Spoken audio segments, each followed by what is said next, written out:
MP Kadiyam Kavya madam గారు వారి మహిళా చైతన్య స్వరాన్ని మన కానుకగా ఇస్తారు ఈ వేదిక పైన. అందరికీ నమస్కారం. ఈరోజు ఇందిరాగాంధీ జయంతి సందర్భంగా అందరికీ కూడా శుభాకాంక్షలు తెలియజేసుకుంటున్నాను. గత 2 రోజుల నుంచి కూడా వరంగల్లో ఉన్నటువంటి ఎమ్మెల్యేలు, ఎమ్మెల్సీలు, ఎంపీలు, మినిస్టర్లు, ఇన్ఛార్జ్ మినిస్టర్ ప్రతి ఒక్కరు కూడా చాలా ఆనందంతో ఉన్నారు. దాదాపు 5,500 కోట్లతోటి మనకి జీవోలు ఇప్పించడం జరిగింది.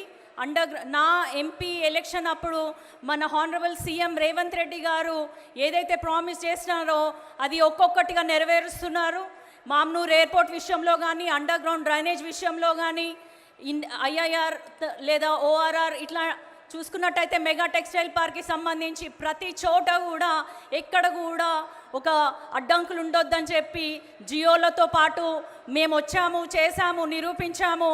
ఇది చేతల ప్రభుత్వము, ఉట్టి మాటల ప్రభుత్వం కాదని మరోసారి నిరూపించినందుకు, మా వరంగల్ మీద ఇంత దయ చూపినందుకు, వారి సొంత నియోజకవర్గంలో కూడా ఇన్ని డబ్బులు ఇచ్చారో లేదో కానీ వరంగల్ని 2వ రాజధానిగా చెయ్యాలి, మన తెలంగాణకి అన్న మాటని నిలబెట్టుకున్న మన హానరబుల్ సీఎం రేవంత్ రెడ్డి గారికి, ఉప ముఖ్యమంత్రి గారికి, ఇతర మంత్రులకి, నా తోటి ఎమ్మెల్యేలకి, ఎంపీలకి, అందరికీ కూడా, ప్రజాప్రతినిధులందరికీ కూడా వరంగల్ ప్రజల తరఫున పేరున ధన్యవాదాలు, కృతజ్ఞతలు తెలియజేసుకుంటున్నాను. జై హింద్.